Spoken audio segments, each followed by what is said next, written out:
tu chantes trop bien. Écoute-la, elle chante trop bien. Non, celle-là, La musique, elle chante bien. celle-là, vous allez critiquer. Non, mais Lindsay, je sais. Oh ma douce souffrance, pourquoi s'acharner, tu recommences. C'était une de ses musiques préférées. Sans importance, sans lui je suis un peu paro, je déambule. Lindsay chantait tout le temps. C'était vraiment sa passion, elle voulait vraiment faire ça. Et être actrice aussi, c'était son rêve.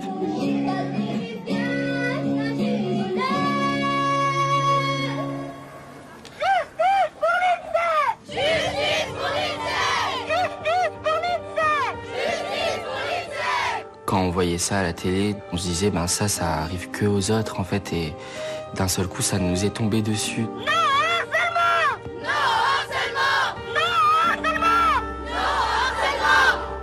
Ce qu'a vécu Lindsay pourrait arriver à n'importe quelle jeune fille ou jeune garçon en France.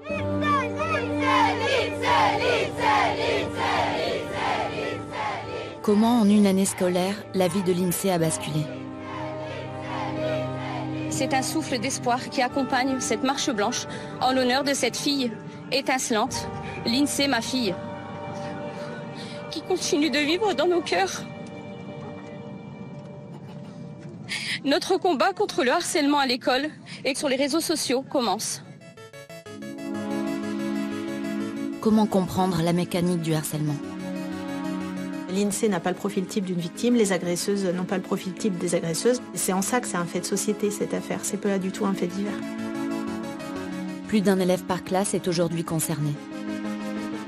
Je me rappelle la sensation chaque matin de devoir aller à l'école en ayant mal au ventre, en disant mais quand est-ce que ça va s'arrêter, quoi. J'arrivais voir une surveillante en disant oui voilà, je viens de me faire tabasser, on m'a dit ça, et vous avez des surveillants qui vous disent oui mais en même temps, c'est vrai que t'es un peu efféminé. On peut plus dire mais c'est pas grave, c'est des moqueries d'enfants. Ah non, en fait, les moqueries d'enfants, ça reste toute la vie.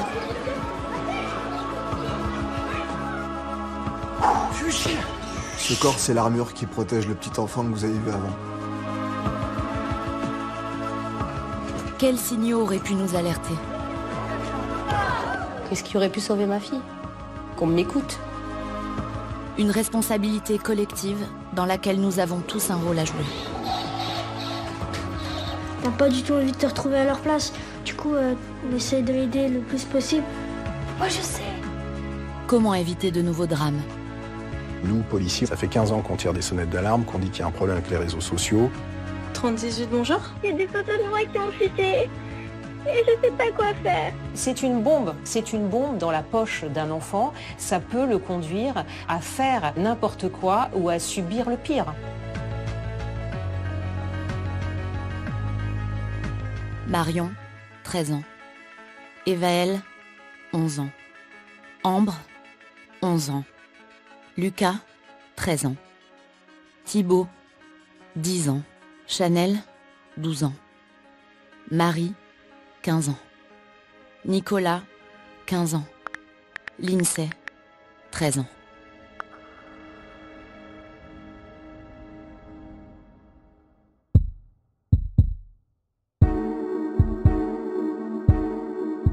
Lindsay, depuis qu'elle est bébé, c'est le modèle de la famille. C'était une très très bonne élève. Elle était pleine de vie, elle était incroyable, quoi. Je suis Corentin, le parrain et le tonton de Lindsay. Mais comme Lindsay le disait, elle ne me voyait pas forcément comme un parrain, mais comme un grand frère. Lindsay avait deux petits frères âgés de 9 ans et 4 ans. Un oncle qui faisait un peu office aussi de grand frère, peut-être un petit peu aussi de papa, parce qu'il faut savoir que Lindsay a perdu son papa, il s'est donné la mort en se pendant quand elle avait 4 ans. L'événement marquant au sein de la famille de Lindsay, c'est évidemment la mort de son père, le mari de Betty. Mais ce qu'elle montre avec ses amis, c'est que elle parvient malgré tout à grandir en tant que jeune fille et à avoir une scolarité et une vie tout à fait normale malgré cette épreuve.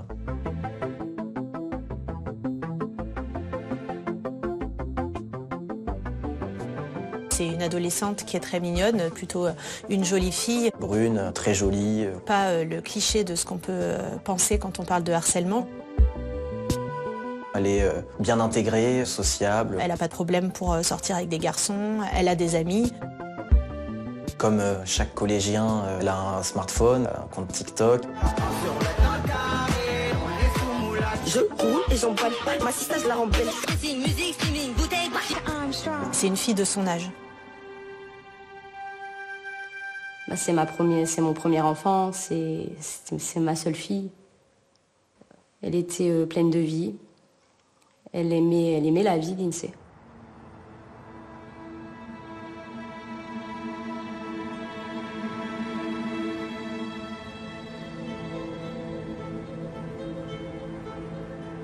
Lindsay habite avec sa famille dans la région de Lens. Vendin-le-Vieil, c'est un petit village un petit peu à part de tout. C'est une ville qui a bâti un peu sa richesse entre la mine et l'agriculture.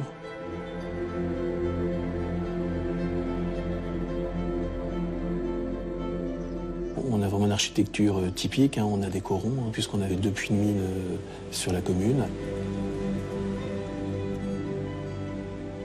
C'est une zone pavillonnaire à la mode du Nord-Pas-de-Calais, c'est-à-dire c'est beaucoup de maisons en briques. C'est pas du tout cité, etc. C'est plutôt résidentiel modeste, mais résidentiel.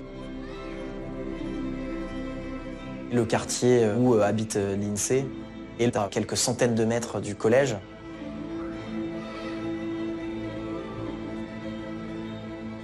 C'est un collège classique, comme on peut en trouver partout dans le bassin minier, qui accueille à peu près 500 élèves.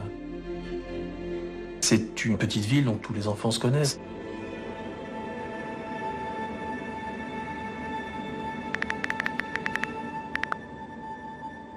À la rentrée 2022, Lindsay commence à être prise en grippe en fait par un groupe de collégiennes. Elles sont 4. Ça a commencé par des petits pics sur la manière dont elle se comportait. Quand les filles, du coup, nous insultaient, c'était surtout par rapport au physique. Ou alors elles parlaient de nous en mal, du coup.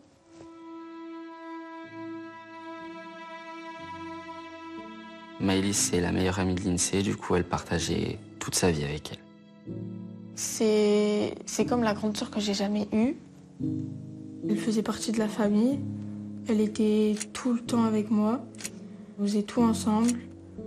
On se lâchait pas, quoi. Fais le truc, c'est grand. Bah, genre. Non, c'est pas chiant.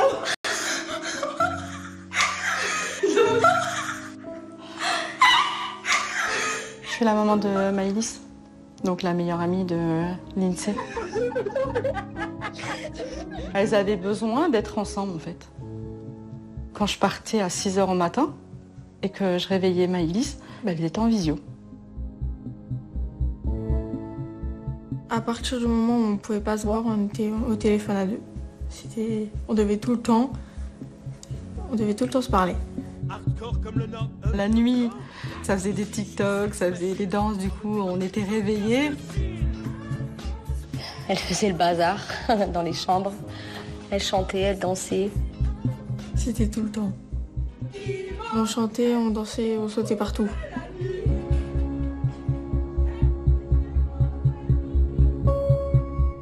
Je pense qu'elle débordait tellement de joie, de talent, que c'est ce qui amenait à de la jalousie. Quelqu'un qui est très gentil, c'est trop facile de s'attaquer aux personnes très gentilles. Elle aurait fait du mal à personne, Lindsay.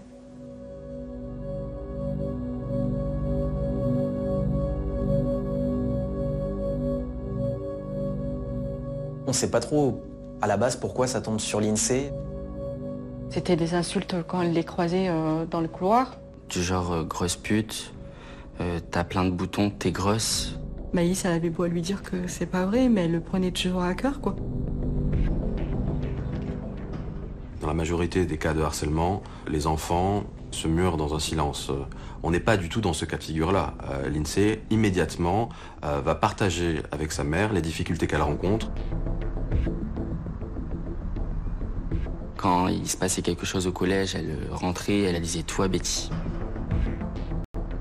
Elle parle rapidement et en détail de ce qui lui arrive. Quand elle a commencé à se faire un peu harceler, etc., les notes ont chuté. Elle était un peu plus absente à l'école parce que forcément, nous, elle nous disait qu'elle avait mal au ventre. Moi, je savais pourquoi. Les premiers actes, on ne sait pas si c'est du harcèlement ou des conflits entre gamines de cet âge-là. C'est compliqué à déterminer. À partir du moment où elle était embêtée et que ces gamines continuaient et qu'elle a été voir le directeur et qu'elle lui a dit il continue, je me fais insulter. Ah, c'est bon, tu m'agaces avec tes histoires, j'ai pas le temps. Apparemment, l'équipe éducative avait noté que l'INSEE ne s'entendait pas avec certaines gamines. Mais voilà, c'est assez, entre guillemets, ça paraît assez anodin. C'est la difficulté majeure de notre exercice, c'est de faire la différence et de pouvoir qualifier clairement la notion de harcèlement. Il faut admettre qu'aujourd'hui, c'est un terme qu'on utilise assez rapidement, parfois de façon inadaptée. Et donc la difficulté pour nous, c'est de faire la différence, effectivement, entre ce qui relève d'un accrochage ou d'une chamaillerie entre deux élèves et ce qui relève d'une situation de harcèlement. Parce que répétition, parce que acharnement, parce que tension qui dure dans le temps. Le harcèlement à l'école, un terme nouveau pour qualifier des comportements qui ont toujours existé. Depuis 2022, c'est un délit, puni par la loi. Pendant longtemps, on appelait ça des gamineries. Des humiliations qui font partie de notre imaginaire collectif. Dans 5 minutes, tu seras pas fier. Oh non! Oh non, non! Non, la braque! Fais pas ça!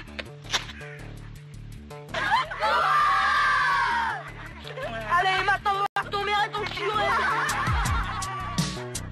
Ce qu'on n'appelait pas encore harcèlement était censé forger le caractère. Ces échanges de coups sont aussi une façon de se mesurer et de se connaître.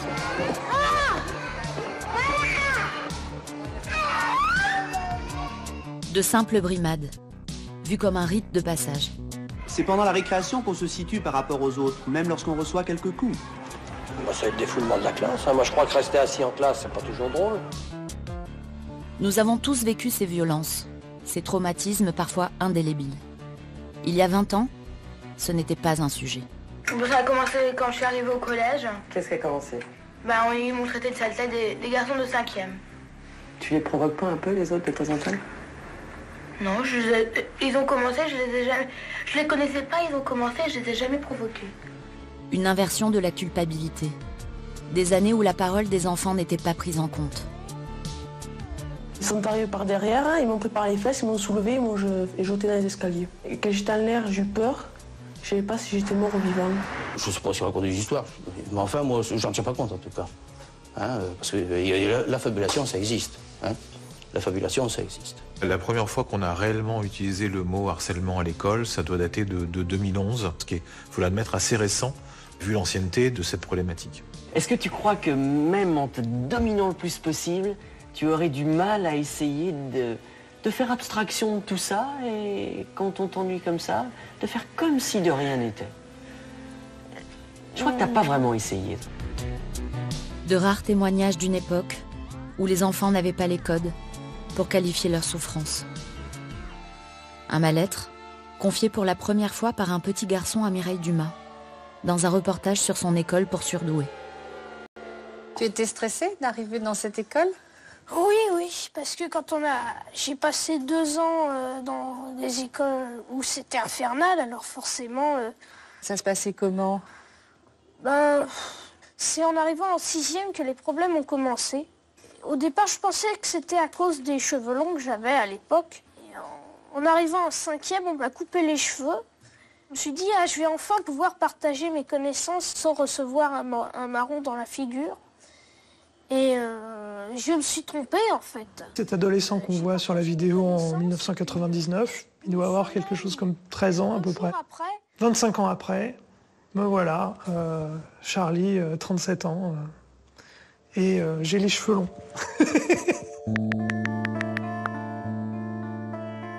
Je me faisais poursuivre dans la cour de l'école et insulter également. Lapider aussi à coups de pierre parfois. C'est dur de l'écouter parce que il parle de choses qui sont quand même très très lourdes, quoi. T'as reçu des pierres? Oui, pour comprendre que j'étais persécutée. c'était pas agréable à vivre. La raison pour laquelle je pense que le harcèlement, ça fait un peu irruption dans l'interview, mais sans que ce soit l'objet de base, c'est que c'était pas vraiment un sujet de société à l'époque. Le terme harcèlement n'existait pas, c'est pour ça que j'utilise le mot persécution, et le terme employé le plus fréquemment, c'était problème.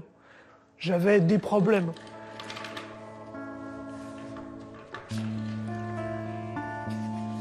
La réponse à ces problèmes, elle était totalement improvisée de la part de tous les acteurs dans l'histoire.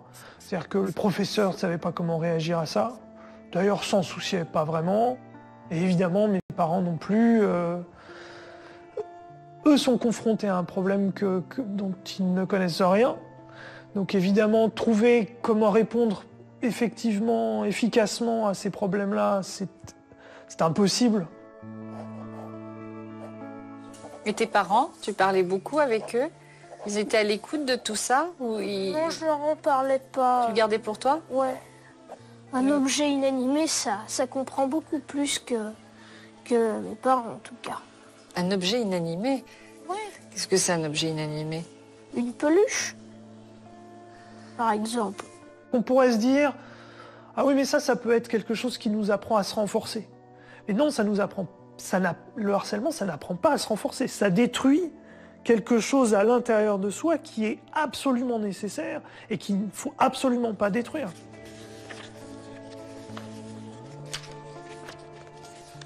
Ma façon à moi de me défouler, c'est pas de me défouler sur un être vivant ou un punching ball. Je mets toute ma douleur sur papier seulement. Je dessine ou j'écris. Là, moi, je suis quand même vraiment très très content que toutes les choses qui ont pu m'arriver à cette époque-là, il n'y avait personne pour filmer et il n'y avait personne pour les mettre en ligne. Alors là, quelqu'un aujourd'hui qui grandirait avec les problèmes que moi j'ai eus à l'époque, en étant filmé, en ayant ces trucs-là mis sur les réseaux sociaux,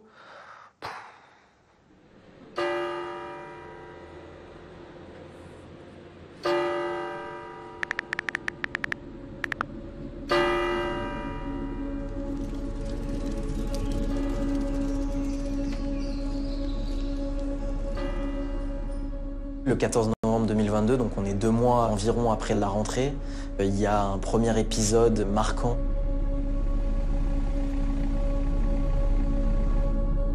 Ça se passe devant une friterie, la Vendinoise. Le mercredi après-midi, Maëlys et Lindsay aimaient bien aller manger un tacos à la Vendinoise. Ce jour-là, elles ont croisé les harceleuses. On s'est dit qu'elles sont là à partir. Puis sur la route HDR à nous. Et il y en a une qui a couru après les filles pour leur jeter du coca dessus. J'étais toute contente.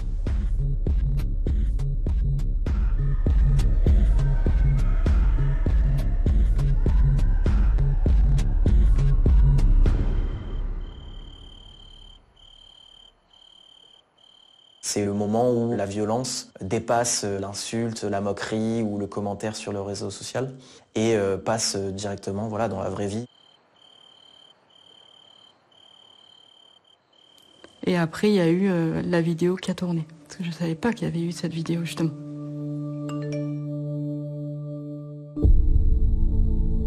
Cette vidéo où on voit Lindsay aspergée de coca tourne énormément sur TikTok et en quelques heures, quasiment tout le collège a vu la scène.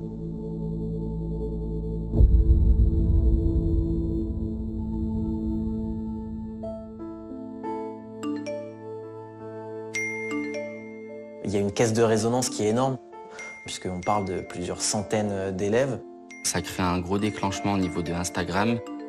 Cette vidéo, c'est peut-être un déclic, comme une autorisation à harceler Lindsay, en fait, un petit peu de manière subliminale chez tous les jeunes. Il faut se rendre compte, c'est vraiment des dizaines et des dizaines de messages qui lui parviennent du matin au soir. Elle recevait des messages de haine, des propos injurieux, des propos qui la salissent. Des trucs grossiers, quoi. Qu'est-ce qu'elle mange ce soir? La bite de son père. Elle a reçu des messages horribles. Mais je me dis, mais la pauvre, quoi, qu'est-ce qu'elle a lu? Qui lui a écrit ça? Pourquoi on lui a dit ça? Tout le collège, en tout cas les élèves de 4e et 3e, ont un compte TikTok ou un compte Instagram et passent beaucoup de temps dessus. Ça fait comme des renvois de balles ou des cercles concentriques en fait, de harcèlement qui grossit, qui grossit. Il y a certains messages, par exemple, qui disent « tu mérites de mourir ». Donc on voit que là, à partir de ce moment-là, on commence à passer un stade. Le harcèlement franchit les frontières du collège. Il poursuit l'INSEE dans sa chambre, dans son intimité, sur son téléphone. Beaucoup d'adolescents ne savent pas vers qui se tourner pour que ça cesse. Par manque d'informations souvent, par honte parfois, ils n'osent pas appeler un numéro qui peut les aider.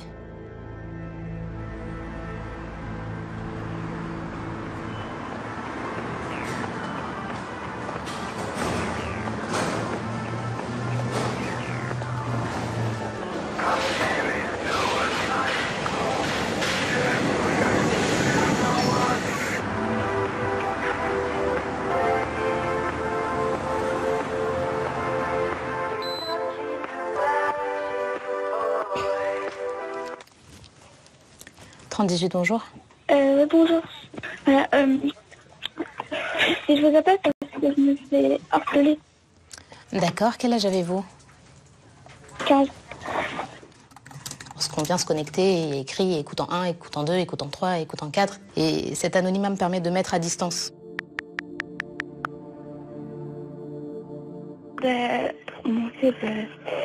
Je me fais harceler par le 3e. La ligne, le 3018, est complètement confidentielle, anonyme et gratuite. Ça permet à des enfants de 8, 9, 10, 11, 12 ans de nous appeler.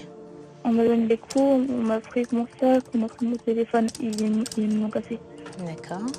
Aujourd'hui, on ne peut pas, en tout cas c'est assez rare, de prendre en charge au 3018 une situation de harcèlement scolaire sans qu'il y ait de cyberharcèlement, parce qu'il vous laisse entendre que vous avez été piraté.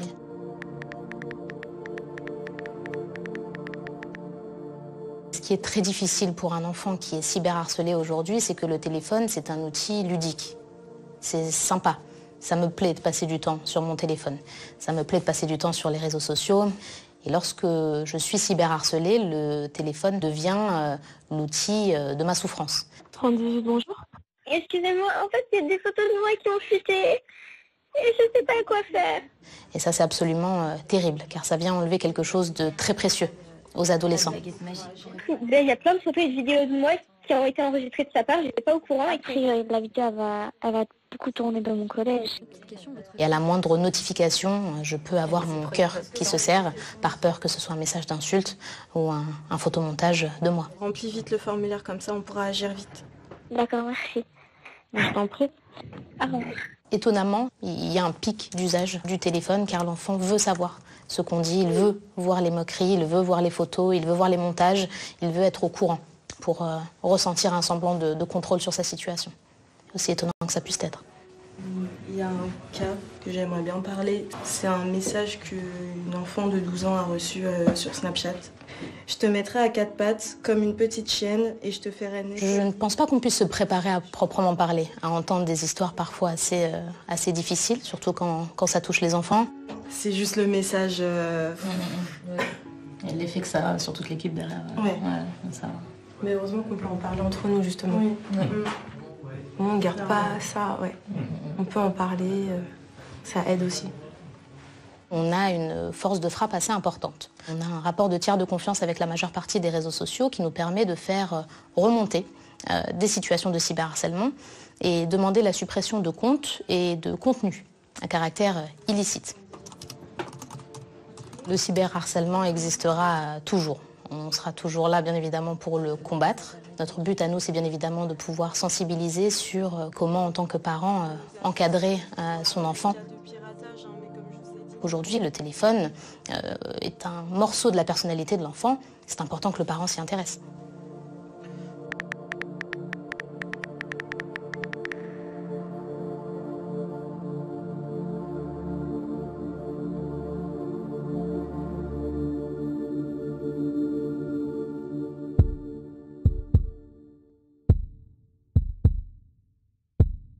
Quelques jours après l'épisode du coca sur son visage, ça monte d'un cran.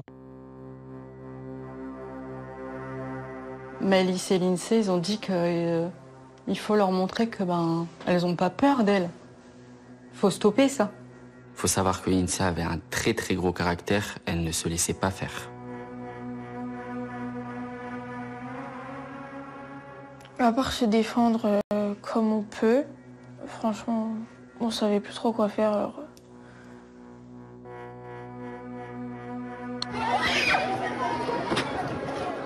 C'est une scène assez glaçante. Lindsay se fait frapper, insulter, le tout sous l'œil d'un téléphone portable.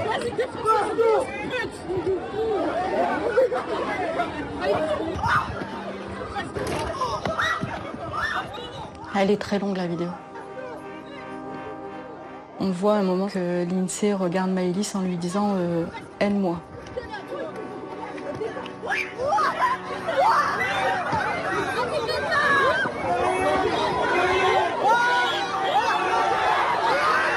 C'est dur de voir son enfant souffrir comme ça et de pouvoir rien faire.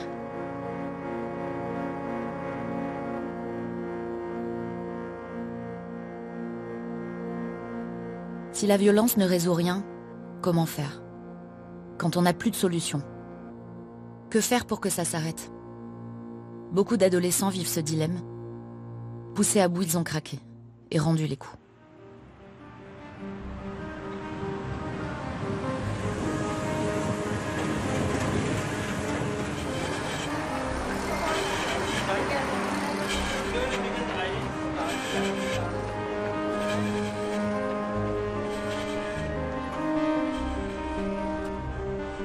Là, j'étais en Jordanie sur un exercice d'ampleur avec les forces spéciales.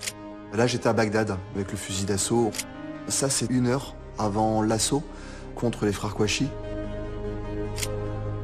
J'intègre le GIGN en 2004. J'ai 25 ans. On a du mal à croire peut-être à voir comme ça, mais j'ai été un enfant harcelé. Le harcèlement a commencé très tôt, en fait, en primaire.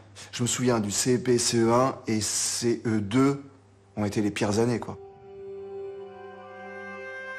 La coupe Bière et Mathieu, avec le col, le bouton fermé jusqu'en haut. Premier de la classe, et un style complètement atypique, il n'en faut pas plus. C'était des coups de pied, je m'en souviens, je tombais au sol, des coups de pied dans le ventre. Je me souviens d'une fois où je suis rentré chez moi et j'avais des marques. Et c'est là, en fait, où mon père s'est posé la question. Pour lui, je devais pas être une victime. Et il me dit, tu vois, Stallone, Van Damme, Schwarzenegger, à ta place, bah voilà ce qu'il ferait, quoi. Voilà. Et en fait, je me suis tourné vers, ouais, ces mecs-là.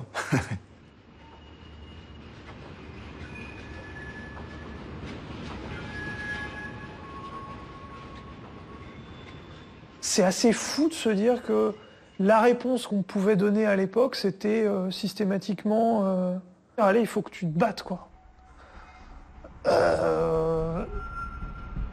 Je me souviens d'un moment, à la fin de l'année, il y a mon père qui m'offre une paire de chaussures avec des embouts en fer, en me disant, voilà, avec ça, s'il y a quelqu'un qui t'emmerde, tu pourras lui mettre un coup de pied qui sente passer, quoi.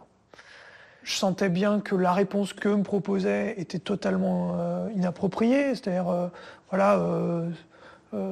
combattre en retour, c'était pas dans ma nature, ça l'est toujours pas.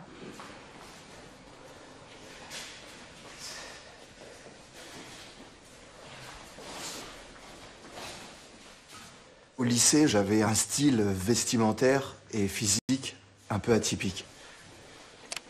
J'avais l'afro, parce que j'avais des cheveux très bouclés, frisés.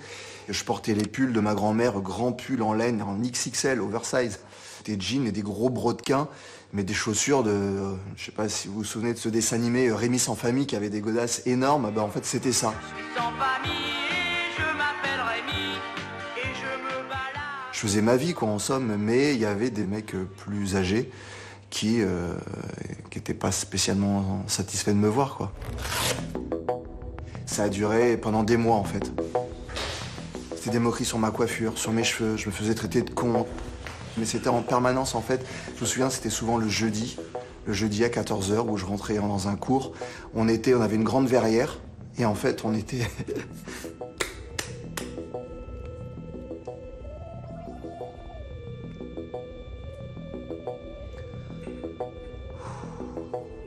Là, j'ai nourri en fait un sentiment que j'aime pas, hein, qui est la haine. Je m'entraînais tous les jours et je frappais le sac de boxe tous les jours. Et je frappais.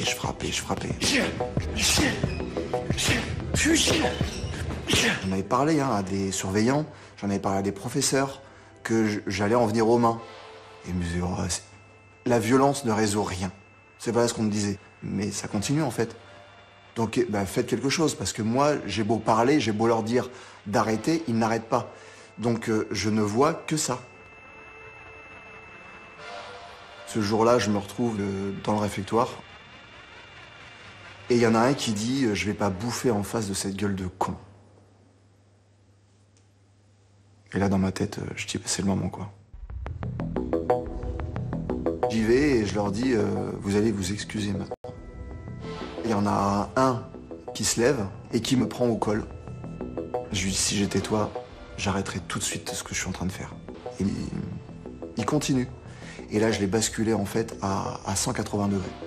Il passe au travers de la vitre et là, je le tire et j'enchaîne les coups. Et là, c'est la foudre qui s'est abattue sur lui. Toute ma colère. Mes mains sont pleines de sang. J'ai senti qu'en fait, tout avait basculé. Et qu'à partir de ce moment-là, plus personne me ferait chier. En fait, ce que je vois, moi, c'est le genou de Mathieu. Au début, il était à la verticale. Et à un moment donné, on le maintient. Et là, en fait, il tombe inconscient. Et les pompiers arrivent, récupèrent Mathieu. Et là, il y a un pompier qui me dit, écoute, prie pour qu'il s'en sorte.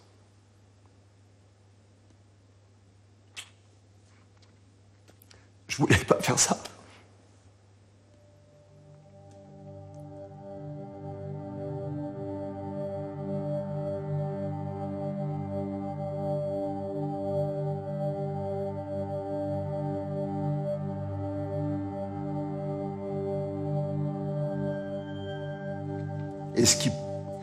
Est-ce qu'on peut pardonner ça? Moi, en tout cas, je lui demanderai pardon.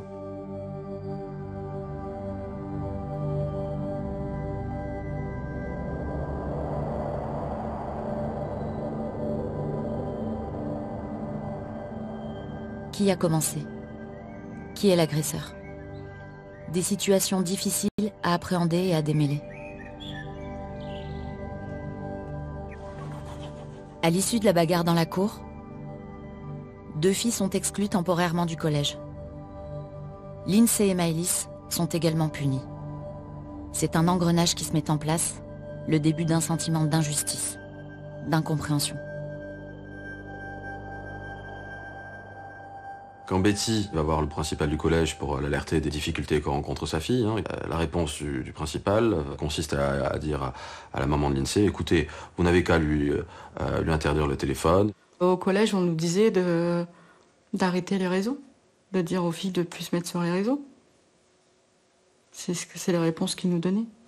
Demander à un enfant cyberharcelé aujourd'hui de ne plus utiliser son téléphone, c'est comme demander à un enfant harcelé de quitter l'établissement. Le ressenti est exactement le même et cette décision-là laisse entendre à l'enfant victime que c'est à lui de changer. Pendant 2 jours, je crois, j'ai interdit Lindsay de téléphone, de réseaux sociaux, etc. Et au final, elle me disait « Mais pourquoi c'est moi qui ai puni, maman ?» Mais je lui dis « En fait, c'est vrai, pourquoi ?» Le problème, c'est qu'en enlevant le téléphone à un enfant cyberharcelé, il sait que ça continue. Il sait que le cyberharcèlement continue. Simplement, il ne peut plus le voir.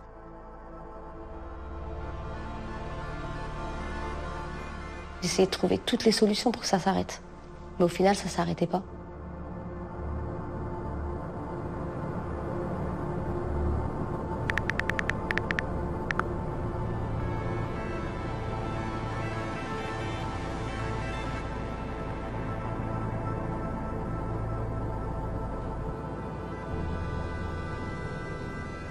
l'INSEE était en classe et elle recevait des messages de ses copines, etc., en lui disant que les harceleuses, du coup, l'attendaient devant le collège. Donc l'INSEE s'est préparée. Elle a fait son chignon, elle a enlevé tous ses bijoux et elle s'est dit, ben, je vais y aller.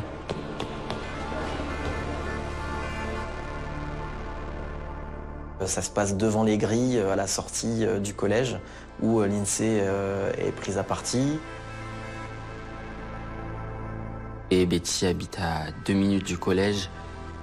Du coup, un enfant est venu toquer à la porte en furie en disant « Madame, votre fille elle est en train de se faire frapper ». Donc j'ai couru de la maison jusqu'au collège. Ma fille était à terre. Encore une fois, on sort son téléphone portable pour filmer, comme si tout cela n'était finalement que du show, qu'un spectacle qu'il fallait immortaliser avec son téléphone. Il n'y a personne qui l'a ramassée, ma fille. C'est moi qui l'ai ramassée.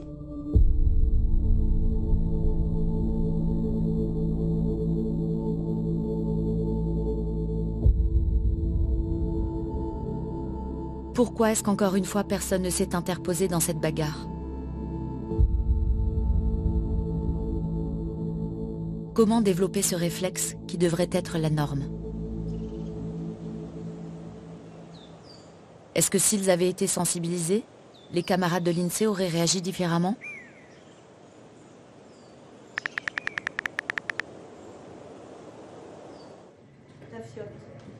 La fiotte. Dégage. Dégage. Fils de pute. Fils de pute. Nique ta mère. Nique ta mère. Chaudasse. Chaudasse. Sale arabe. Sale arabe. Grosse pute. Grosse pute. T'es toute plate. T'as dit quoi? T'es toute plate. T'es toute plate. Gros mongol. Gros mongol. Sale poucave. Sale poucave. Va te faire enculer. Va te faire enculer.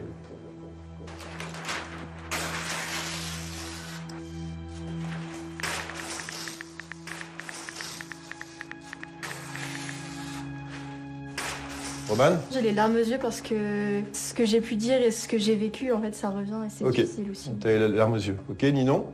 Bah, t'as l'impression qu'en fait, il n'y a que ça qui existe. Enfin, il n'y a rien de positif. Hein. Ok. En termes de ressenti, d'autres choses, Pim? Moi, c'est quand même quelques instants de là que quand j'étais plus petit, ça me revenait beaucoup. Ok, on est sur plein de choses où il y a de la violence, où il y a de la souffrance, où il y a de l'humiliation, où il y a de la mise à l'écart. C'est tout ça qui nous intéresse. Et d'ailleurs, je vous rappelle que les sentinelles et les référents, vous interviendrez sur plein de situations. C'est bien pour ça qu'on a voulu mettre en place ce programme ici. Vous êtes prêts? On est prêts. C'est parti. C'est vraiment un intello, lui. À votre avis, qui est en posture de harcèlement? Moi, je sais. Ouais, C'est Roman. Il y a quand même Freddy, il est quand même bien pervers parce qu'il prend les... Donc Freddy, ce serait un complice? Non. C'est lui qui est parti enlever les lunettes. Au nom de quoi je ne fuis pas quand je suis témoin de quelque chose qui, je le sais, est humiliant et intolérable. Parce que c'est quand même tellement facile de dire « Ouais, mais la CPE, elle n'a pas fait son travail. Et puis, de toute façon, moi, j'ai mon bus à prendre ou j'ai mes devoirs à faire. » Mathie? Parce qu'il faut intervenir pour pas laisser faire ça tout le temps. Ouais. Imaginez, il se suicide le lendemain. Ah. Parce qu'il peut y avoir des conséquences qui peuvent... C'est ça. Donc, dont je ne fuis pas, car je sais que ça pourrait m'arriver ou à quelqu'un de proche, et ce serait intolérable que quelqu'un n'intervienne pas.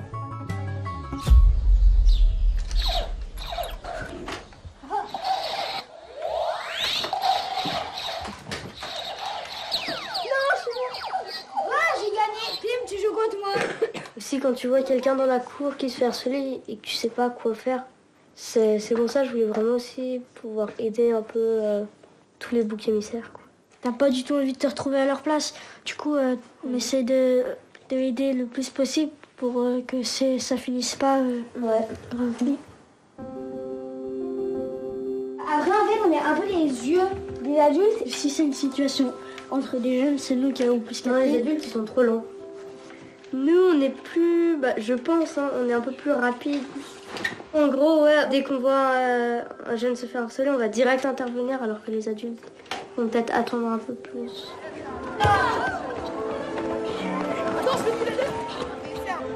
J'avais quand même des questions à vous poser à vous, Sentinelle. Est-ce que depuis la fin de la formation de nos 4 jours, ça a changé votre regard sur ce qui se passe dans la cour? Moi, j'étais dans la cour et je vois 2 personnes qui se disputent. On est allé voir avec Pim. Et en même temps, une des 2 filles qui dit ce soir je vais mourir, je vais me suicider ce soir et tout. Je sais pas si on peut dire aider, mais il y a quelqu'un qui se faisait embêter. Voilà. Oui. Ça s'est arrangé, je crois. Et ça, tu l'aurais peut-être pas fait avant? Non, je pense pas. Ne serait-ce que d'avoir conscience du mal des autres ou de l'isolement des autres, ça change le monde. Ça nous fait changer le regard sur les autres et sur notre relation. Et que le monde aux peut autres. changer autrement en étant un groupe, quoi.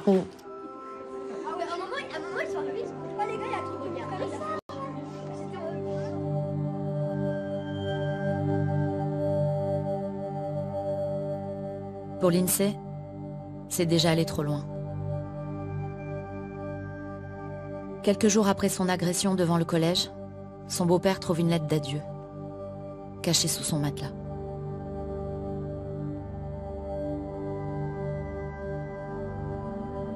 Moi et Betty, on était sur Paris et on a reçu un appel, du coup, nous faisant part de cette lettre. Betty était totalement retournée, elle a bien dit de garder un œil sur l'INSEE.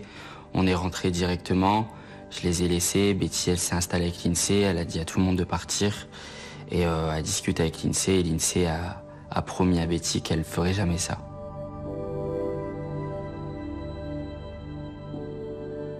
J'ai su qu'il y avait une lettre lorsqu'elle me l'a dit, mais elle m'a donc expliqué que la lettre, sous les émotions, elle l'a déchirée. Donc je lui ai d'abord demandé pourquoi elle avait écrit cette lettre. Donc elle m'a expliqué que c'était à cause de l'harcèlement. Ils lui ont fait vivre l'enfer. Elle essayait de s'en sortir, mais elle trouvait pas la lumière, en fait, je pense. Quand tout le monde minimise que non, c'est rien, parce qu'en fait, c'est vrai que sorti, juste quand on prend juste un acte, c'est pas grand-chose. Mais mis bout à bout, en fait, nous, on est fragilisés. Donc quand on est plus fragile, on est plus sensible. Et de là, on peut avoir des idées noires, ouais.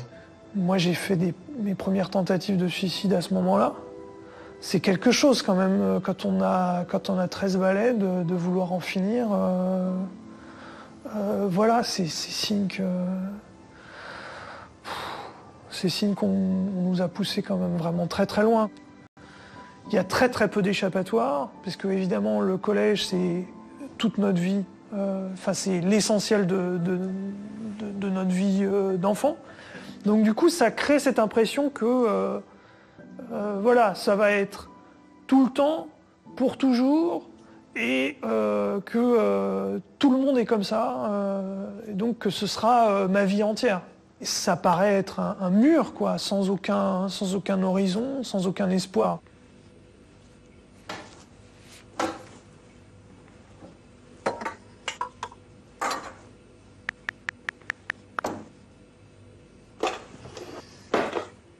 Maman, si je suis partie, c'est pour une bonne raison. Ne pleure pas, s'il te plaît. Si je me suis fait partir, dis-toi que je serai mieux là-haut, au paradis sûrement. Entre rester H24 toute seule et elle qui se moque de moi, c'était trop. Je t'aime de tout mon cœur et là-haut, je t'aimerai aussi. Je t'aime, maman. Je m'appelle Marie, je suis la maman d'Océane, 13 ans. Et j'ai trouvé cette lettre cachée au fond d'un tiroir dans la chambre de ma fille. Je vais dans la chambre d'Océane parce que je me suis blessée, donc je suis en accident de travail et je m'ennuie. Et donc je prends la décision d'aller ranger la chambre de ma fille avant qu'elle rentre de vacances. Et en fait, au fond d'un tiroir, glissé entre 2 cahiers, je trouve un papier plié en 4, ne pas ouvrir. Bon, j'ai ouvert. Voilà. Alors je m'attendais à tout, hein. Une lettre d'amour, mais pas à ça. Pas à ça.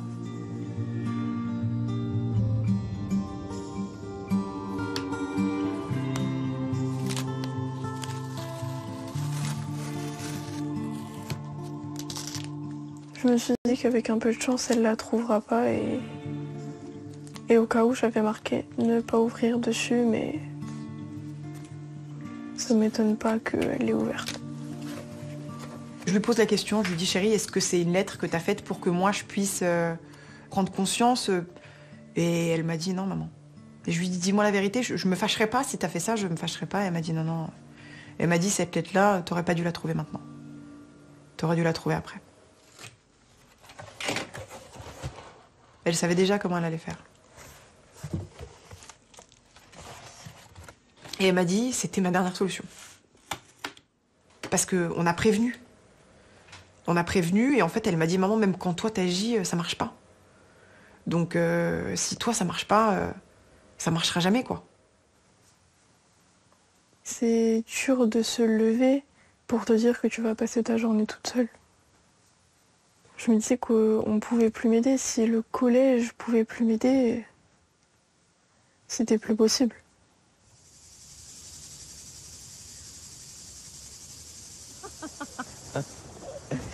Arrête. Quand j'ai trouvé cette lettre, j'ai beaucoup discuté avec elle. Et je lui ai dit, écoute, maintenant les choses vont changer. Et j'ai dit, ça va changer radicalement.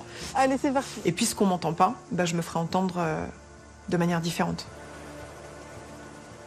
Ta lettre, je veux la mettre sur Facebook. J'ai dit, ça peut nous aider nous, puis ça peut aider d'autres gens. Et elle m'a dit, alors d'accord. Aujourd'hui, j'ai échappé au pire. J'en appelle aux parents, aux enfants, aux institutions. Qu'attendez-vous pour agir? Qu'attendez-vous pour sanctionner? Qu'elle se suicide? Je vais mener ce combat sans relâche jusqu'à ce que les mesures soient prises et ma fille sortie de tout ça. Super. Allez, viens.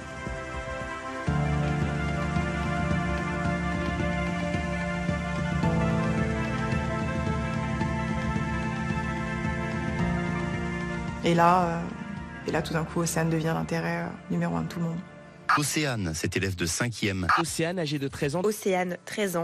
Victime de harcèlement scolaire. Victime de harcèlement scolaire au collège. Dès le lendemain matin, on m'appelle.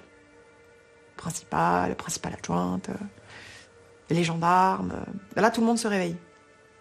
On se réveille parce qu'on se dit que on va être sacrément... Je pense qu'on va être emmerdé, quoi.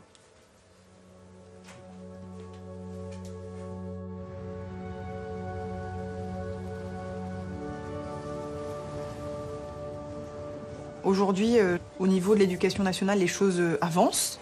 Océane est suivie. Elle a 4 référents dans le collège qui vont la voir tous les jours. Moi, j'ai 2 comptes rendus par semaine. Elle a changé de classe. Elle est dans une classe où elle est avec la plupart de ses copines. Même si on pense qu'il y a plus de sorties, on a toujours une petite, il faut juste bien la chercher et on finira par la trouver. On a qui ça peut être des professeurs, on a qui ça peut être des surveillants. Pour moi, ça a été ma maman. Aujourd'hui, je sais qu'elle va mieux, mais je suis là, toujours, derrière. Voilà.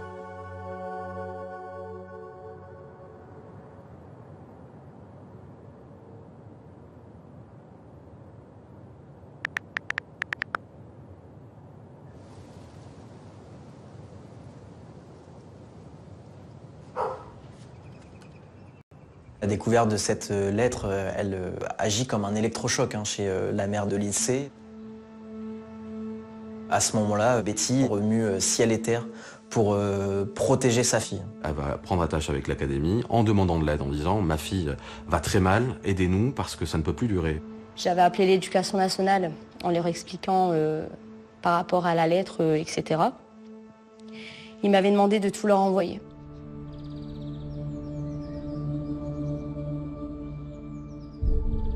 Lindsay devait écrire une lettre pour envoyer à l'académie parce qu'en fait la première lettre, elle l'avait déchirée. Elle a commencé à vouloir essayer d'écrire la lettre, mais elle n'était pas bien. Elle pleurait, donc du coup après elle m'a dit qu'elle ne pouvait pas écrire cette lettre, qu'elle n'arrivait pas à l'écrire une deuxième fois. Donc elle m'a ensuite demandé si je pouvais l'écrire. Je voulais que ça bouge les choses. Du coup, j'ai commencé à écrire la lettre, donc elle me dictait ce que je devais dire. Une nouvelle lettre écrite par son ami, qui décrit le mal-être de l'INSEE. Je suis désolée d'avoir fait ça, mais je n'en pouvais plus des insultes matin et soir, des moqueries, des menaces. C'était compliqué de réécrire ces mots, parce que c'est ma meilleure amie. Mais si ça pouvait l'aider, je l'ai fait. La seule chose que je pouvais faire est de partir. Faites attention à vous. Je vous aime. Au revoir.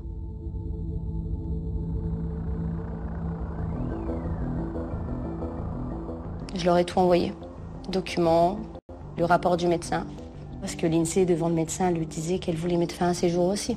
Donc c'est un dossier complet. Il y avait vraiment tout dedans. Il y a également un courrier qui a été fait avec la mamie de l'INSEE, directement destiné à Brigitte Macron, vu qu'on savait qu'elle était engagée face au harcèlement scolaire. Elle va demander de l'aide partout. Elle va se battre comme une lionne.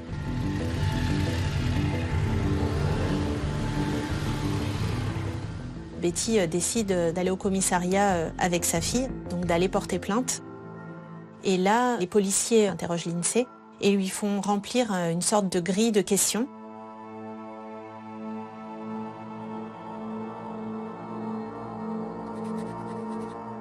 C'était sous forme de questions-réponses, du coup, comment je me sens au collège, comment je me sens à la maison. On a rempli le même questionnaire et on avait les mêmes réponses. Et pourtant, on l'a fait séparément. Et l'INSEE, dessus, il y a une question qui lui a été posée. As-tu besoin d'aide? Et elle a entouré très souvent.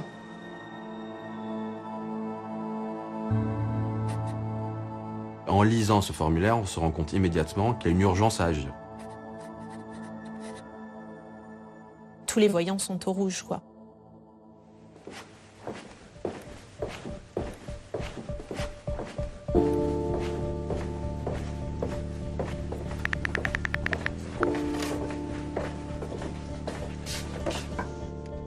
Quand on arrive au commissariat, on est pris en charge par des enquêteurs spécialisés qui font partie de groupes d'atteinte aux personnes et qui sont habitués à traiter ce type de signalement. Ce qu'attendent bien évidemment les victimes, c'est qu'on identifie les auteurs de ces infractions et puis que ça cesse dans les meilleurs délais.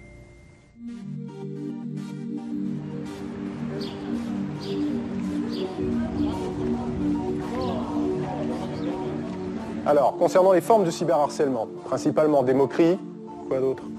On insulte la personne, on va essayer de la rabaisser, de la... Exactement. Oui, mademoiselle. Mentir sur la personne. Mentir.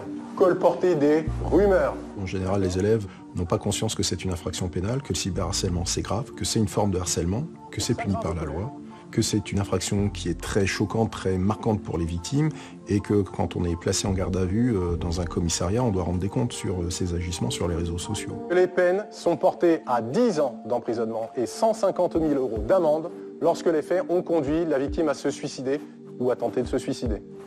Le virtuel, pour eux, n'a que peu de conséquences dans le réel. Si demain, vous êtes dans un commissariat parce que vous êtes auteur de cyberharcèlement, vous avez votre téléphone portable avec vous, quelle est la première chose que le policier va faire? C'est une question. Je t'écoute. Est-ce que vous avez le droit de fouiller les téléphones? Très bonne question. On doit. Évidemment qu'on va fouiller un téléphone portable.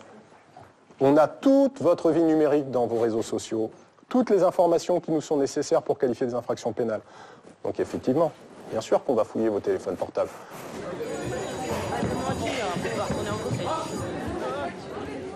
Il y a déjà 15 ans, on n'avait pas anticipé l'ampleur qu'allaient prendre les réseaux sociaux. Et nous, policiers, on avait déjà vu qu'il allait y avoir un problème parce qu'il y avait un vide juridique à l'époque. Donc c'était la porte ouverte à tout et n'importe quoi. Dès la sortie des cours, c'est la guerre des portables. L'obsession de ces collégiens, se connecter sur les réseaux sociaux. Comme cette jeune fille, un élève sur 10 a déjà été insulté sur Internet. C'est la nouvelle mode, les garçons ou les filles, ils font des sites sur Facebook, ils prennent votre photo et ils la mettent sur le site, ils écrivent grosse lutte. Dans la vraie vie, je vais pas lui dire ouais t'es un vrai con, etc. Alors que sur Facebook, on aurait plus de facilité de le dire, quoi. Comment lutter contre cette nouvelle forme de harcèlement en censurant Facebook, par exemple, pour les enfants? Des insultes, des appels à la haine collectifs, autant de dérapages facilités par l'anonymat.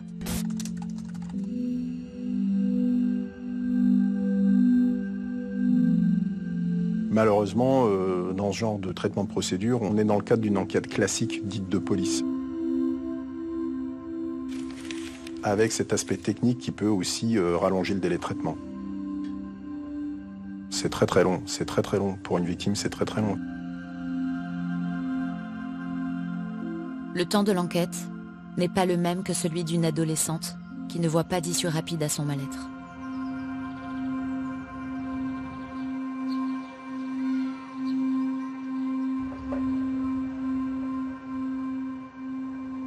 Pourtant, la persévérance de la mère de Lindsay commence à porter ses fruits. On met enfin des mots sur ce que vit sa fille. Le harcèlement à l'école. Il y a une commission qui se réunit courant février au collège. Elle rassemble Lindsay, sa mère, ainsi que le groupe de 4 jeunes filles qui seraient les harceleuses de Lindsay. C'est pas des profils particuliers, enfin, ça a l'air d'être des filles assez normales. Elles ont l'âge à peu près de Lindsay, 14, 15 ans. Certaines possèdent des carences éducatives, sont issues de familles assez précaires. Mais voilà, ça reste des jeunes filles, à l'image de Lindsay, qui ont une adolescence relativement normale, sans difficultés particulières.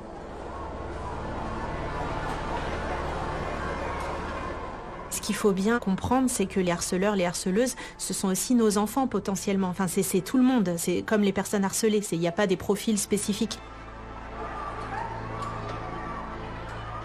Il y a une principale harceleuse identifiée par la direction comme un petit peu la meneuse. Et la direction, à ce moment-là, décide d'exclure cette jeune fille. On dirait, enfin de l'extérieur, on dirait qu'ils estiment que les choses sont prises en main, que le problème est réglé.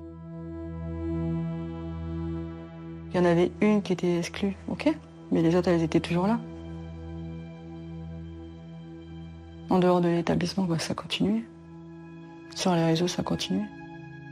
Il n'y a pas de solution miracle. C'est un sujet complexe et on ne peut pas forcément imaginer la façon dont la victime vit les choses, ce qui relève d'un aspect psychologique pour lequel on n'est pas forcément formé non plus.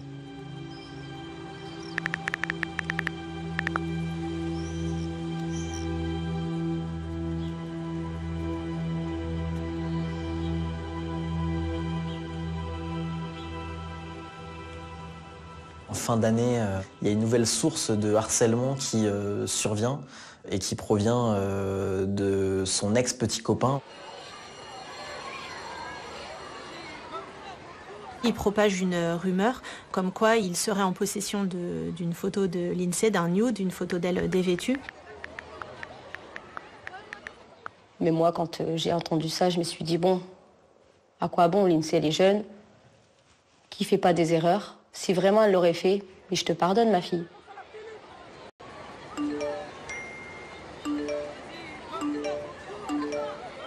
Une adolescente qui grandit, c'est pas toujours forcément facile.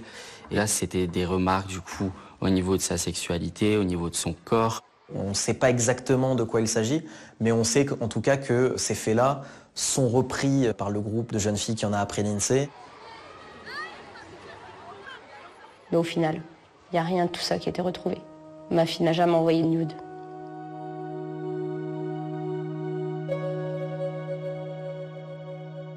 Si cette rumeur bouleverse autant Lindsay, c'est que le cybersexisme touche de plus en plus d'adolescents. Dans tous les collèges de France, c'est un couperet qui menace les jeunes filles. Un fléau, au point que parfois, un événement en apparence anodin peut faire basculer une réputation, une vie entière.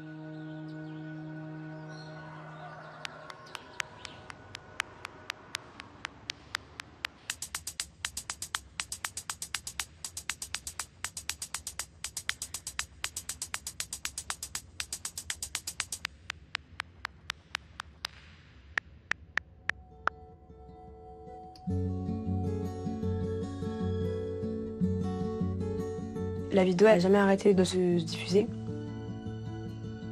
Au début, c'était minimum 3 fois par jour. Après, c'est devenu environ 2 fois par semaine. Là, la dernière fois que je l'ai reçu, c'était il y a 3 mois.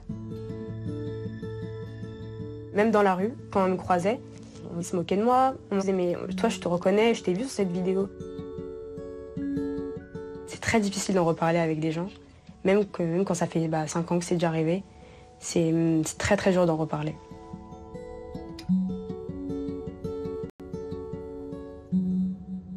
Un jour, on était tous dehors avec un groupe d'amis et on m'a demandé est-ce que je pouvais embrasser mon copain à cette époque-là. Donc je l'ai fait. On était très jeunes, mais tout le monde le faisait. Et un ami à moi nous a filmés. Et un jour, j'ai toutes mes copines qui m'envoient tout un message en même temps. Je comprends pas trop bien. Je regarde et ma copine me montre une capture d'écran d'une story et me dit regarde ce que cette personne a mis sur toi. C'était une story Snap, je l'ai vue 10 minutes après qu'elle a été postée, mais elle avait déjà été partagée partout. Et après, ça se relayait, tout le monde se l'envoyait, ça allait dans les groupes de classe, dans les groupes de ville. Dans mon établissement, ça allait très très vite. Tout le monde me l'envoyait toutes les 2 minutes. Ça m'a envoyé sur ma boîte mail, j'ai dû la changer. Ça m'a envoyé sur Snapchat, je venais d'ouvrir mon compte Instagram, donc ça m'a envoyé aussi sur Instagram.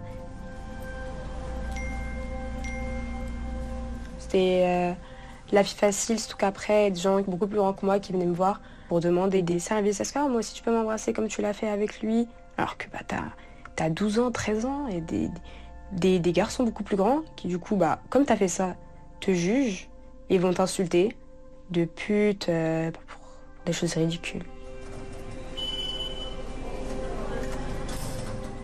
J'ai perdu toutes mes amies parce qu'elle ne voulait pas être associée à ça. Et du coup, je me suis renfermée sur moi-même. Comme tout le monde me répétait que c'était sale, que c'était interdit, je me suis accrochée à cette idée et j'ai jamais osé dire à mes parents que tout ça, même à la CPE ou à mon professeur, me voyait vraiment comme quelqu'un de sale. Suite à ça, j'ai eu quelques problèmes de santé, j'avais plus d'amis, je voulais plus venir en cours. Je trouve ça un peu injuste. Parce que tu verras jamais un garçon qui s'est fait harceler juste à cause d'une photo vidéo. Lui, c'est plutôt fait acclamer, je pense. Alors que les filles, c'est plutôt, c'est horrible, c'est dégoûtant. Et je trouve ça dommage, car ça, c'est quasiment toutes les filles ont déjà vécu une histoire comme ça.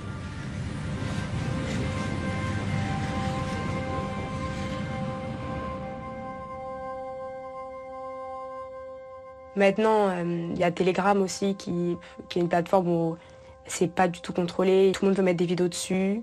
Il n'y a rien qui est censuré. Rien du tout. C'est que tu peux tout voir là-bas. Et les photos plus intimes, si elles sont diffusées, ça peut détruire des vies, ça peut détruire des familles. C'est beaucoup plus compliqué qu'un simple baiser que moi j'avais fait. Bonjour, je suis un activiste et un lanceur d'alerte. Je suis à l'origine d'un démantèlement d'un des plus gros réseaux pédocriminels sur l'application de Telegram. Alors mon nom c'est Codeur, ancien membre du collectif Anonymous. Je démonte les réseaux qui sont criminels, qui sont organisés.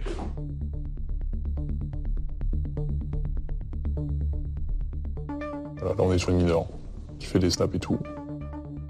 À partir du moment où on fait une photo intime, qu'on l'envoie à nos meilleurs amis, si vous vous faites pirater vos téléphones, c'est le risque justement que vous finissiez sur le net par vengeance, par jalousie ou je ne sais quoi. Ça, c'est des jeunes qui connaissent pas les risques d'envoyer ce genre de vidéos à des amis.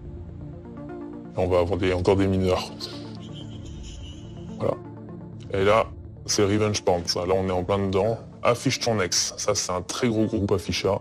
Une photo en snap de l'ex, et je l'affiche sur le réseau. Les groupes ficha, c'est de l'affichage. Du revenge porn, donc la vengeance par la pornographie, qu'on peut trouver donc sur une application qui s'appelle Telegram. Elle a mis tout son contenu, toutes les photos qu'elle a pu envoyer, boum, ça a fini sur Telegram. C'est une application russe qui est cryptée, et quand la police essaie de les contacter pour essayer de fermer des canaux ou de récupérer des données, ils ne donnent pas les informations aux autorités. Et finalement, il y a des groupes sur ces réseaux-là de revente de données intimes, personnelles, mais on va pas faire que publier les photos. On va publier les photos ainsi que le numéro de téléphone, l'adresse, le nom, le prénom, les comptes des réseaux sociaux personnels. coup, tout le monde sait où vous habitez. Tout le monde vous connaît finalement. On va tout avoir. On va avoir le Snap, le numéro de téléphone et le numéro de ses parents, le nom et le prénom, et on va avoir la ville. On a tout en détail. Et c'est comme ça que fonctionnent ces groupes. Donc là, on a carrément le nom de l'établissement. Je travaille avec les autorités, officieusement.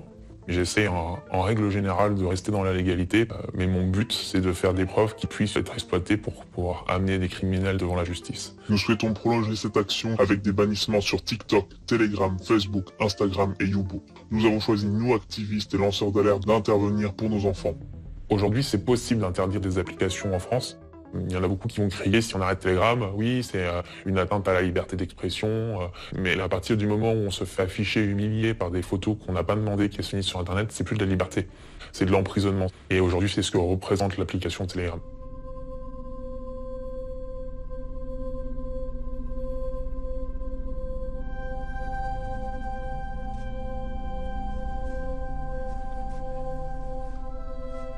Avec mes amis du lycée, aujourd'hui, on en parle énormément.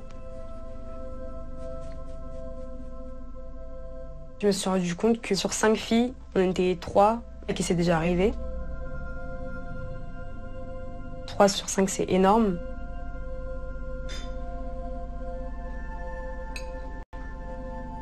Ça arrive très souvent et malheureusement, ça arrive vraiment pas qu'aux autres. Donc faut pas rester comme ça. Faut essayer d'en parler, même si c'est dur.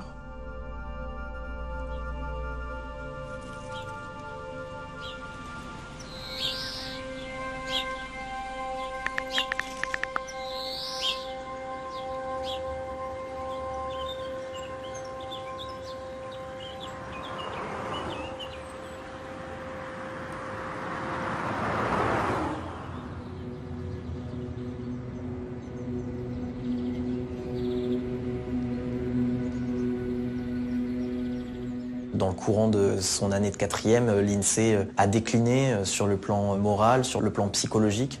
Elle est devenue beaucoup moins joyeuse. C'est elle-même qui le dit. Elle a laissé des messages vocaux. En fait, j'ai même plus la force de pleurer non plus. En fait, j'ai plus la force de rien. Genre, vraiment, je suis fatiguée. Ma fille, elle n'arrivait plus. Elle pouvait plus être ridiculisée comme ça tout le temps. Malgré une aide extrêmement forte de sa mère, malgré ses plaintes, malgré ses appels à l'aide, elle va sombrer dans une dépression terrible.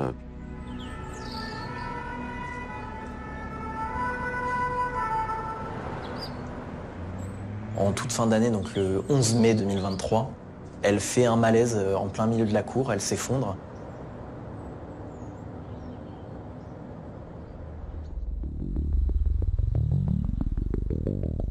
J'ai eu Maëlys qui m'appelle en pleurs, qui m'a dit que l'INSEE était partie avec les pompiers, qu'elle avait fait un malaise. Elle sera hospitalisée dans la foulée. Et au soir, j'ai pris contact avec Betty pour prendre des nouvelles de l'INSEE, quoi. Et qui me disait que ouais, elle avait fait un malaise et qu'à l'hôpital, ils lui ont bien dit que c'était dû au harcèlement, quoi. C'est bien noté sur le papier que l'INSEE a eu une crise d'angoisse due au harcèlement scolaire. L'INSEE rassurait Betty. Fallait la laisser, fallait qu'elle aille au collège surtout le lendemain. Elle a insisté, moi je voulais pas qu'elle y aille. Et elle a vraiment insisté pour y aller. Donc Betty lui fait confiance et Betty l'écoute. Le lendemain, elle est partie à l'école.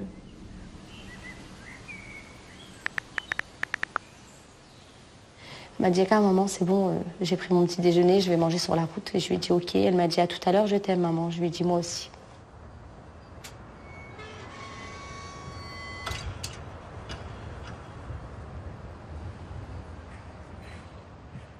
Personne ne peut imaginer ce qui va suivre. L'INSEE va en cours tout à fait normalement.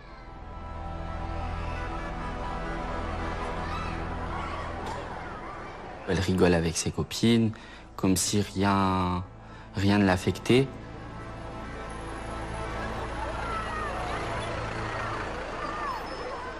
Elle devait aller à un anniversaire le jour d'après. Elle avait même prévu qui c'est qui m'amène demain à l'anniversaire, on fait comment, etc.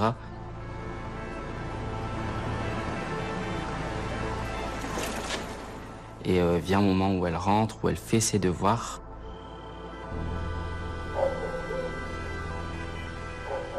C'est le début de soirée, Betty va faire des courses.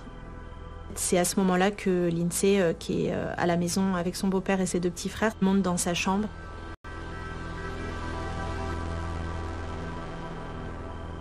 Et on va dire une vingtaine de minutes après, son beau-père monte dans sa chambre et il la découvre.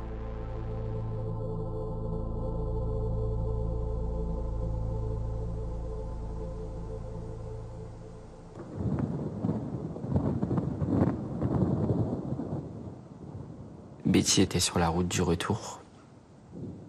Il y avait le match de Lens. À ce moment-là, il y avait plein de bouchons. Et Betty reçoit un appel. Du coup, François lui dit que Lindsay s'est suicidée. Betty n'arrive pas à y croire. C'était le néant qui lui est tombé dessus. Et on se demande même à l'heure d'aujourd'hui comment elle a eu la force de pouvoir appuyer sur sa pédale.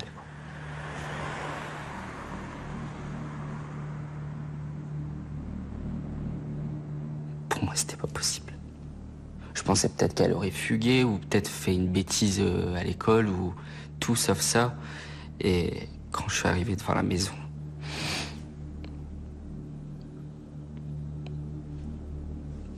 j'ai vu le regard de Betty.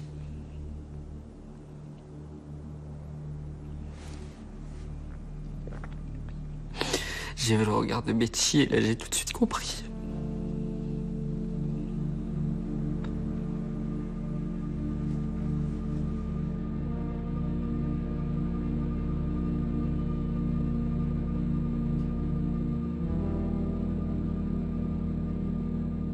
J'étais dans le fauteuil en train de regarder la télé et Maï était en haut, dans sa chambre. Et Betty m'appelle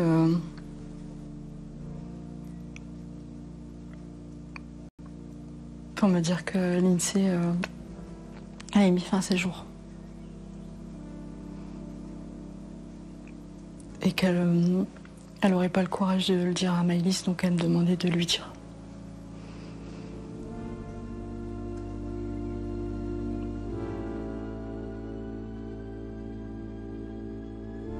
Elle s'est écroulée.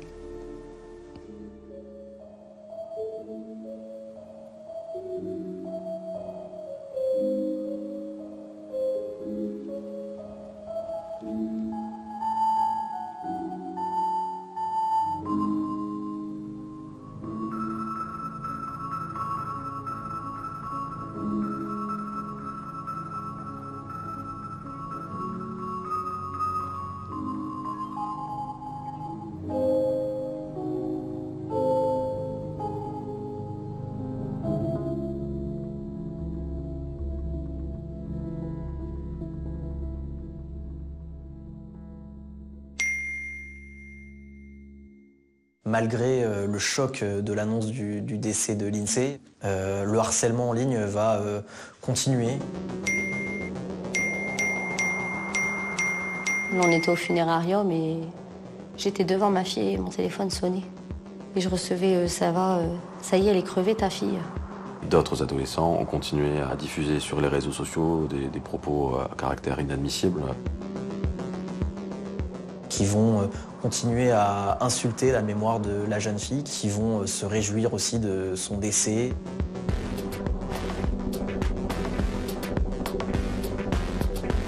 Et les réseaux sociaux ont laissé prospérer ces messages sans jamais intervenir. Ça paraît fou dit comme ça, mais effectivement, la mort de Lindsay n'arrête pas son harcèlement. La vague de cyberharcèlement à la suite du drame, on peut l'expliquer par l'anonymat dissociatif. Quelqu'un qui vient créer un compte sur un réseau social ne ressent pas la présence de l'autorité, comme il peut le faire en croisant des policiers dans la rue, et est complètement dénué de toute forme d'empathie active, qu'elle soit cognitive ou émotionnelle, car il ne voit pas la personne en face. Et donc ils vont se sentir complètement protégés par cet anonymat. Sur les réseaux, des appels à choisir son camp, avec le visage de Lindsay et celui d'une de ses harceleuses présumées, choquent les internautes. Il n'y a pas de mots pour dire à quel point un seuil a été dépassé. Un seuil d'horreur absolue.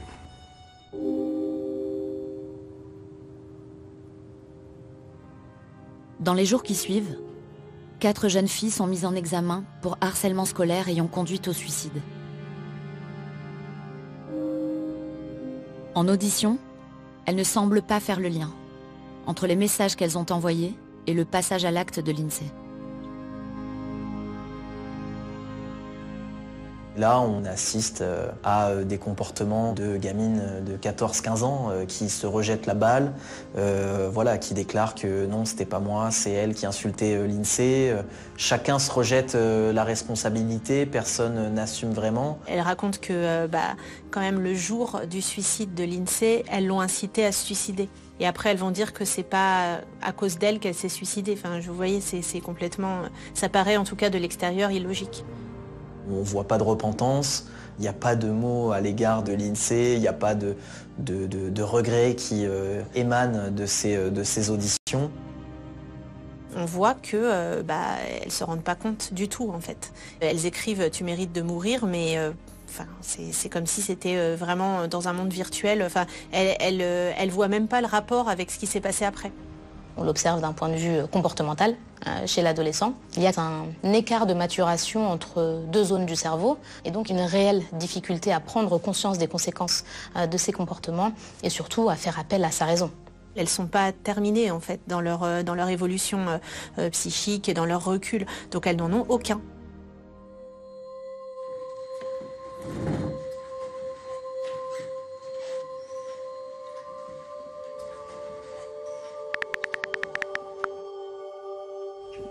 Ton papa, il m'a appelé parce que à l'école, il a été convoqué par quelqu'un de l'école. C'est la CPE. D'accord. Et pourquoi elle voulait le voir, ton papa? À cause d'une histoire sur les réseaux sociaux. L'accès aux réseaux sociaux aujourd'hui correspond à l'âge d'accès au téléphone portable qui diminue d'année en année. Aujourd'hui, l'âge moyen d'accès, c'est 9 ans, 9 mois, mais moi j'ai des patients qui sont équipés dès 5-6 ans. Elle t'accusait de quoi? D'avoir dit des mots déplacés. À qui? À des personnes. À des personnes. personnes. Groupe Instagram.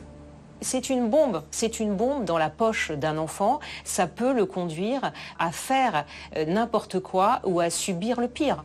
Et c'est quoi ce groupe Instagram? Vous étiez combien? 300. On est 300. On est 700 dans le collège, 300 élèves, la moitié du collège. Et c'était quel genre de message? Il y avait quoi? Il y avait... On n'aime pas dire ça. Et pourtant, quand on est dessus, on les écrit. Moi, j'aime pas les dire. Bah oui. Tu veux les écrire? Oui. C'est plus facile. Putain, pétasse, gros pédé? Oui. Va en enfer? T'es grosse? Nique ta mère? Nique ta grosse mère? Clochard, tu mérites pas de vivre. C'est dur ça, hein, tu mérites pas de vivre. Tu dois mourir? Oui. On est exactement au même stade qu'on l'a été antérieurement avec, par exemple, l'alcool ou la cigarette. Hein. L'alcool, jusqu'en 1956, il était dans les cantines des collégiens. Hein. À 14 ans, il y avait le pichet au milieu de la table et il a été dans les cantines des lycéens jusqu'en 1981. Il y a une recommandation, mais c'est une recommandation, c'est pas un interdit. Pas de téléphone portable avant 11 ans. À partir de 11 ans, un téléphone, mais sans connexion Internet. Enfin, possibilité d'un téléphone, on n'est pas obligé, mais sans connexion Internet. Et des réseaux sociaux uniquement à partir de 15 ans. C'est un enjeu de santé publique, c'est certain, et je pense que c'est aussi un enjeu politique.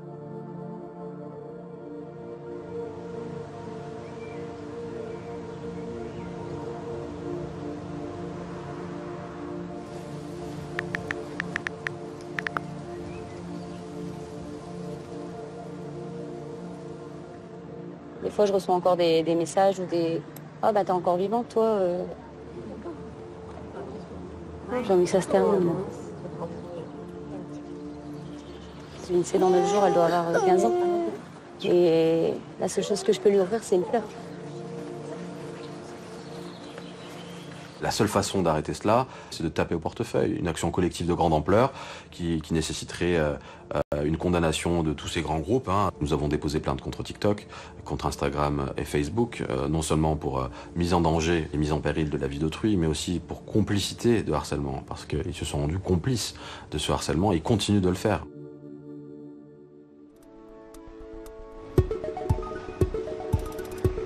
Maître de Buisson, il veut pas que ça passe sous les radars en fait. Il a envie de faire de ce fait divers une cause. Le combat que nous menons, c'est de faire en sorte que les personnes qui connaissaient la situation de l'INSEE soient reconnues comme responsables, soient reconnues comme fautifs. Ça, c'est la première chose. Et la deuxième chose, c'est de faire en sorte que ce drame ne se renouvelle plus. Une plainte a été déposée à la fois contre l'Académie du Pas-de-Calais, mais aussi contre le commissariat de police de Lens, la police nationale, pour non-assistance à l'INSEE. Il veut montrer l'ampleur du phénomène, qu'il y a vraiment un problème global, que c'est pas que l'INSEE.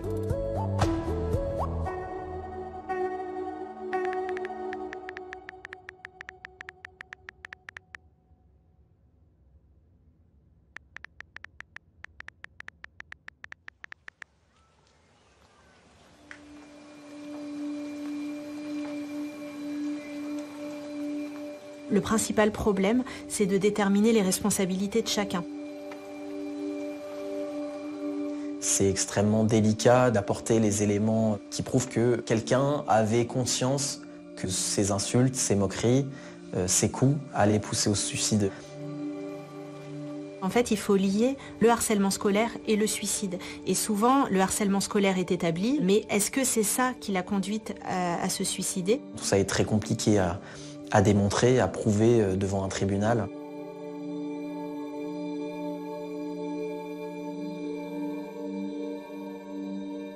J'ai toujours dit jusqu'à mon dernier souffle, je me battrai pour elle et je laisserai jamais, jamais personne oublier l'INSEE.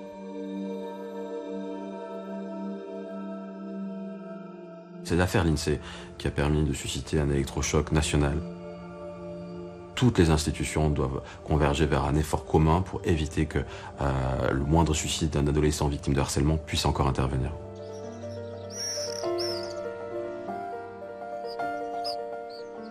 Indy, tu vas chercher? Tu vas chercher? Allez, va!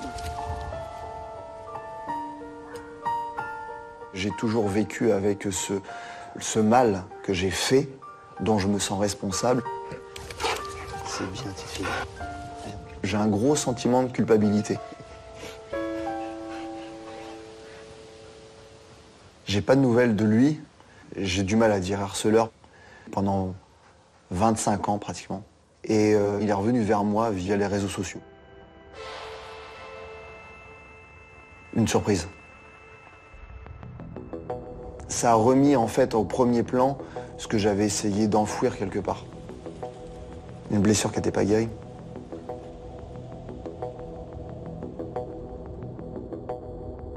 Ces échanges ont eu lieu il y a peut-être 3-4 ans. Et de là, c'est une démarche qui est quand même assez compliquée.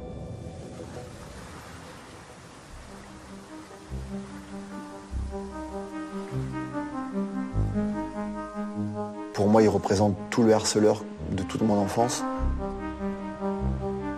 Et je sais pas trop comment me positionner en fait.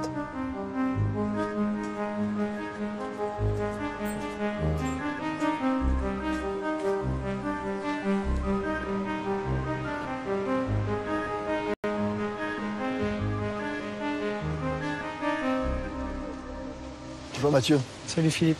Bon. Comment tu vas? Ça va, et toi? Très bien. 30 ans après presque. Ouais, 25 ans, ouais, j'ai pas compté, mais... Entre 25 et 30 ans. Ouais. Ouais, ça n'a pas été évident. Okay. Ça n'a pas été évident. Même là, te voir, tu vois, c'est vrai que ça fait bizarre. Ouais, ça fait un truc, mais tu vois, je suis super zen parce que j'ai analysé un petit peu a posteriori. Mathieu m'a raconté exactement ce qu'il a subi après cette altercation. Et j'étais loin d'imaginer les conséquences, à quel point elles étaient dures.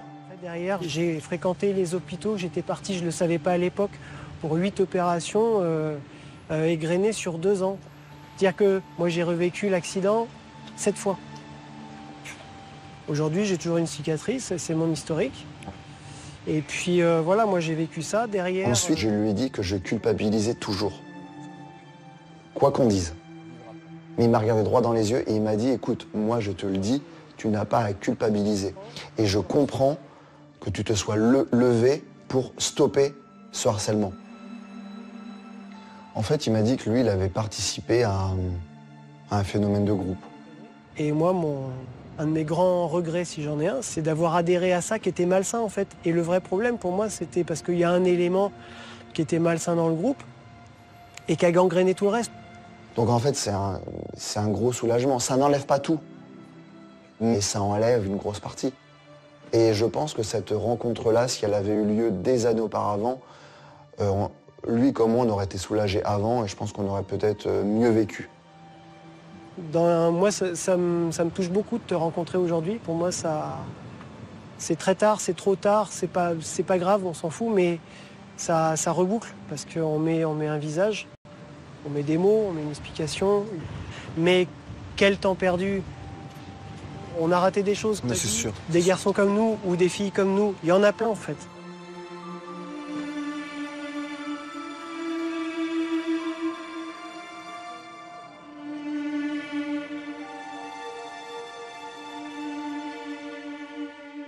Si moi j'avais un message à transmettre à mon moi de 11 ans, 12 ans, je dis... ça s'améliore. Il y a une vie après le harcèlement et il peut y avoir une très belle vie après le harcèlement. Assez rapidement, à partir, je dirais, du milieu du lycée pour moi, je passe de « Ah ouais, le Charlie, il n'est pas comme nous » à « Oh, le Charlie, il n'est pas comme les autres. Et il est quand même un petit peu intéressant. Puis il commence à devenir un peu beau gosse, le Charlie. Et du coup...